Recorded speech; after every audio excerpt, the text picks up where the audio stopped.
Hello all students, last લેક્ચરમાં આપણે પર્યાવરણ શું છે, પર્યાવરણની અંદર નિવસન તંત્ર વિશે શીખ્યા. નિવસન તંત્રમાં બે પ્રકાર હતા, કુદરતી નિવસન તંત્ર અને કૃત્રિમ નિવસન તંત્ર. તેના ઉદાહરણનો અભ્યાસ કર્યો હતો. ત્યારબાદ 4 પ્રકાર જોયા હતા: ઉત્પાદકતા, ઉપભોક્તા અને ઉપભોગ્યો. પ્રાથમિક પ્રકારના, દ્વિતીયક પ્રકારના અને તૃતીયક પ્રકારના, જેના આધારે આપણે આહાર જાળ અથવા આહાર શૃંખલાનો પણ અભ્યાસ કર્યો હતો.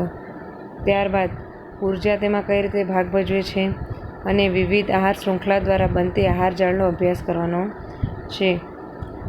ઉર્જા વહન આપણને આકૃતિમાં દર્શાવ્યું છે કે પહેલા બાબતમાં ઉર્જાનું વહન એક જ દિશામાં થાય છે. પહેલી શરૂઆત જો તમે ઘાસથી થાય છે, જે નાના નાના કીટકો ખાય છે. કીટકોને માછલી ખાય છે, માછલીને મોટા પ્રાણી સારસ ખાય, સારસને વાઘ ખાય છે. અને સ્વયંપોષી સજીવો દ્વારા ગ્રહણ કરાયેલી ઉર્જા પુનઃ સૌર ઉર્જામાં પરિવર્તિત થઈ શકતી નથી. એટલે કે સ્વયંપોષી સજીવો કોને કહેવાય? કે જે પોતાની જાતે પોતાના ખોરાકનો ઉપયોગ કરતા હોય તે, બીજા પર આધાર રાખે નહીં. શાકાહારીઓમાં સ્થળાંતરિત થયેલી ઉર્જા પુનઃ સ્વયંપોષી સજીવો માટે પ્રાપ્ય બનતી નથી. એટલે કે જેમ જેમ ઉર્જા વિવિધ પોષક સ્તરો દ્વારા ક્રમિક સ્થળાંતરિત થાય છે, તેમ પોતાના સ્તરથી અગાઉના સ્તર માટે પ્રાપ્ય હોતી નથી. એટલે કે પ્રત્યેક પોષક સ્તર માટે ઉર્જાના વ્યયના કારણે પ્રાપ્ય ઉર્જાનું પ્રમાણ શું છે? ઘટતું જાય છે. જે આપણને અહીંયા સ્પષ્ટ આકૃતિમાં દર્શાવેલ છે કે એક પરથી બીજું, બીજામાંથી ત્રીજું એકબીજા પર આધાર રાખે છે, પરંતુ તેમના ખોરાકના સ્ત્રોત મેળવવાના સ્ત્રોત અલગ અલગ જોવા મળે છે.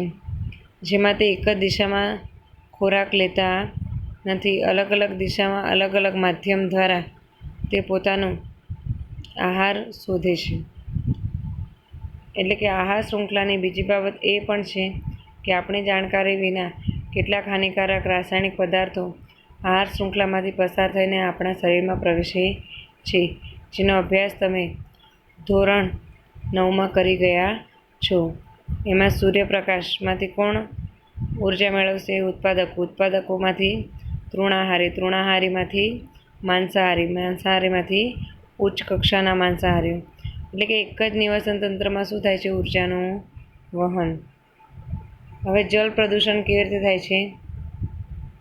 તેનું એક કારણ છે કે પાકને વિવિધ પ્રકારના રોગ તેમજ કીટકોથી બચાવવા માટે જંતુનાશક તેમજ રસાયણોનો વધુમાં વધુ ઉપયોગ કરાય છે.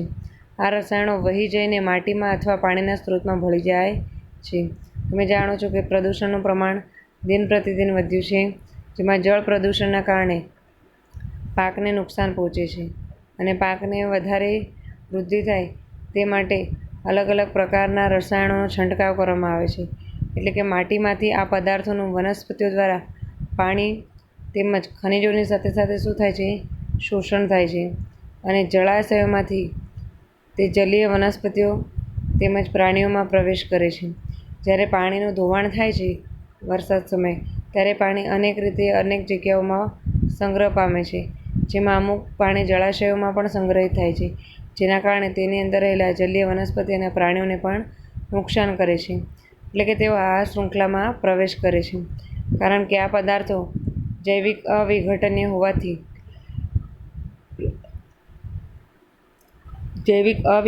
હોવાથી પ્રત્યેક પોષક સ્તરોમાં વધારેમાં વધારે સંગ્રહ પામતા જાય છે.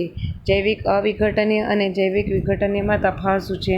તો જૈવિક અવિઘટનીયમાં એટલે કે જેમાં જે પદાર્થનું વિઘટન થતું ના હોય તે, અને જૈવિક વિઘટનીય કે જેમાં પ્રત્યેક પદાર્થનું શું થતું હોય? વિઘટન.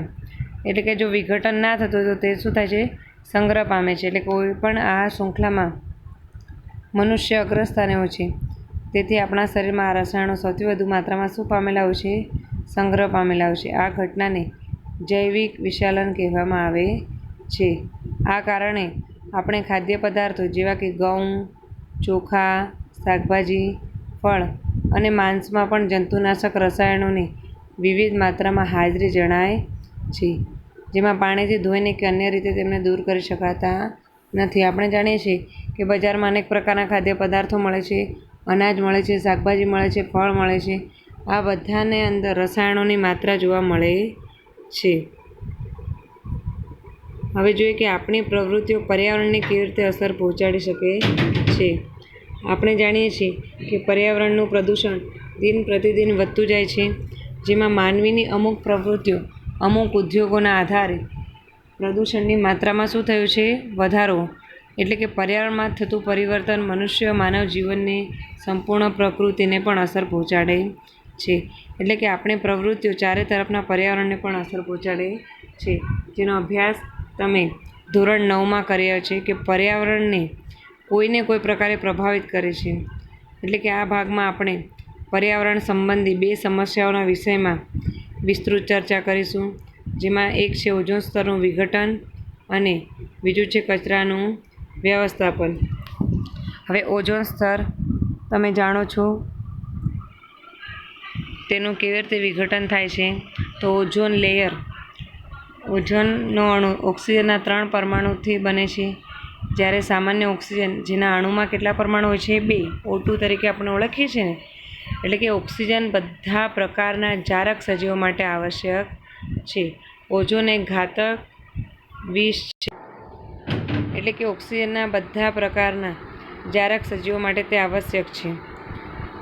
ઓઝોન એક ઘાતક વિષ છે, પરંતુ વાતાવરણના ઉપરી સ્તરમાં ઓઝોન એક આવશ્યક કાર્ય સંપાદિત કરે છે.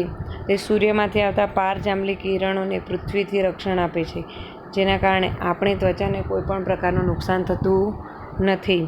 આ પારજાંબલી વિકિરણો સજીવો માટે અત્યંત હાનિકારક હોય છે. ઉદાહરણ તરીકે માનવમાં ત્વચાનું કેન્સર ઉત્પન્ન કરી શકે છે. જો આ ઓઝોન સ્તર જો આ પારજાંબલી કિરણોને ના રોકે તો સીધા પૃથ્વી પર આવે, જેના કારણે માનવીમાં ત્વચાનું કેન્સર થવાની શક્યતાઓ રહેલી છે.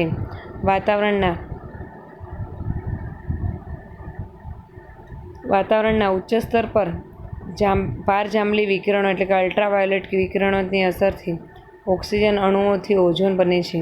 એટલે કે ઉચ્ચ ઉર્જાવાળા પારજાંબલી વિકિરણો ઓક્સિજન અણુનું વિઘટિત કરી સ્વતંત્ર ઓક્સિજન પરમાણુ બનાવે છે. એટલે કે ઓક્સિજનનો આ સ્વતંત્ર પરમાણુ ઓક્સિજનના અણુ સાથે સંયોજાઈને સમીકરણમાં દર્શાવ્યા પ્રમાણે ઓઝોન અણુ બને છે. જેમ કે O2 ઓક્સિજન પારજાંબલી વિકિરણોની હાજરીમાં કાર્ય કરે છે, તો O+, એટલે કે ઓક્સિજનના 2 અણુ છૂટા પડે. હવે આ ઓક્સિજનના 2 અણુ અને ઓક્સિજનનો 1 અણુ બંને વચ્ચે પ્રક્રિયા થઈ અને ઓક્સિજનના 3 અણુ એટલે કે O3 ઓઝોન પ્રાપ્ત થાય છે. 1980થી વાતાવરણમાં ઓઝોનની માત્રામાં ઝડપથી ઘટાડો થઈ રહ્યો છે, જેમાં ક્લોરોફ્લોરોકાર્બન CFC જેવા માનવ સંશ્લેષિત રસાયણોને તેનો મુખ્ય પરિબળ ગણવામાં આવે છે. તેનો ઉપયોગ રેફ્રિજરેટર તેમજ અગ્નિશમન માટે થાય છે. કોનો? ક્લોરોફ્લોરોકાર્બનમાં અગ્નિશમન એટલે કે આગ બુઝાવવા માટે અને રેફ્રિજરેટરમાં પણ થાય છે. અને 1987માં સંયુક્ત રાષ્ટ્ર પર્યાવરણ કાર્યક્રમ યુનાઇટેડ નેશન એન્વાયરમેન્ટલ પ્રોગ્રામમાં સર્વાનુમતે નક્કી કરવામાં આવ્યું કે CFCનું ઉત્પાદન 1986ના સ્તર સુધી સીમિત રાખવામાં આવ્યું. હવે રેફ્રિજરેટર બનાવતી વિશ્વની પ્રત્યેક કંપની માટે CFC મુક્ત બનાવવાનું ફરજિયાત કરવામાં આવ્યું છે. એટલે કે ક્લોરોફ્લોરોકાર્બન એ એટલો ઘાતક છે કે જેના કારણે વાતાવરણને શું પહોંચે છે? નુકસાન. પહેલાંના સમયમાં તે રેફ્રિજરેટરમાં વપરાતું હતું અને આગ બુઝાવવા માટે. પછી ધીમે ધીમે સંયુક્ત રાષ્ટ્ર પર્યાવરણ નક્કી કર્યું કે રેફ્રિજરેટર CFC મુક્ત બનાવો, જેથી કરીને પર્યાવરણને નુકસાન થાય નહીં. હવે આપણા દ્વારા નિર્માણ પામતા કચરાનું પ્રબંધન. આ હતા આપણે પર્યાવરણને કેવી રીતે અસર પહોંચાડે છે તેમાં પહેલો પોઈન્ટ કે ઓઝોન સ્તર દ્વારા અથવા તો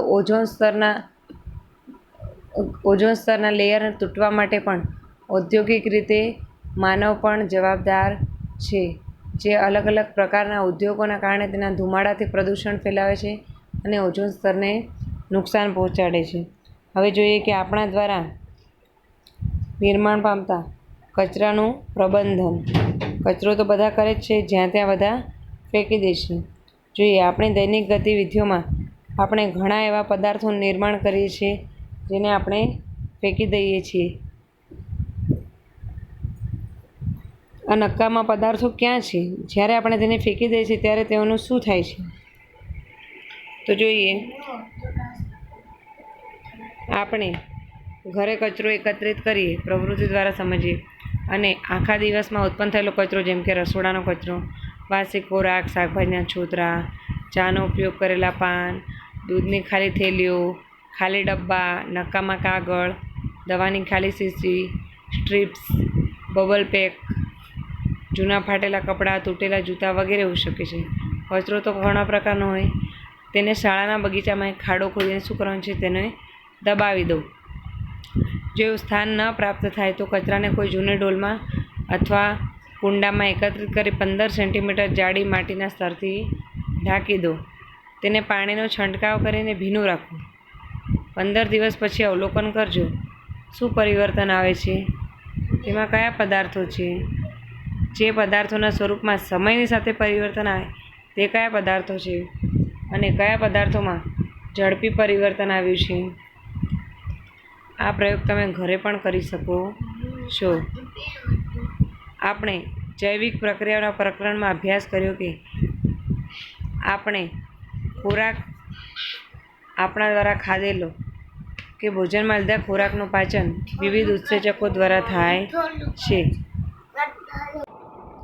આપણે જાણીએ છીએ કે આપણે જે ખોરાક ખાઈએ છીએ તે ખોરાકનું પાચન વિવિધ ઉત્સેચકો દ્વારા થાય છે. એક જ ઉત્સેચક બધા ખોરાકનું પાચન કરી શકતો નથી.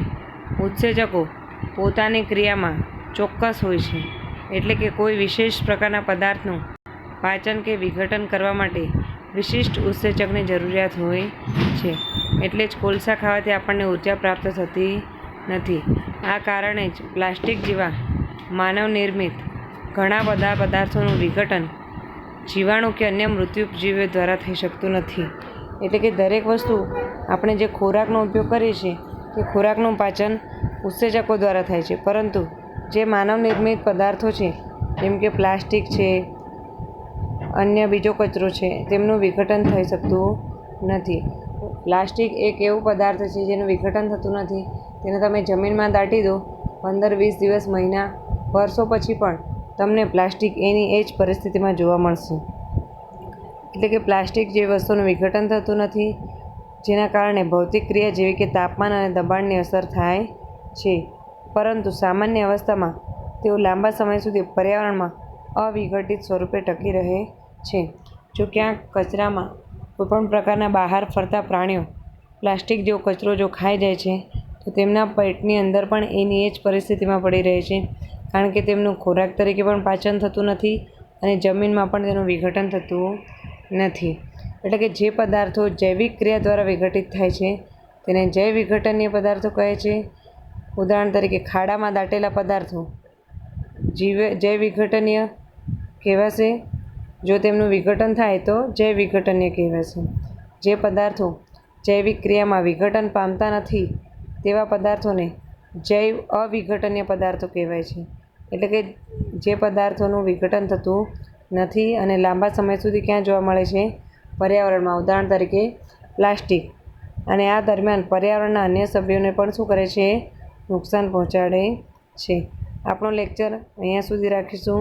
હોમવર્કમાં તમારે ઓઝોન સ્તર વિશે સમજાવો, એની થિયરી લખવાની છે. જૈવિક વિઘટન, જૈવિક અવિઘટનની વ્યાખ્યા ઉદાહરણ સહિત લખવી ફરજિયાત છે. Thank you.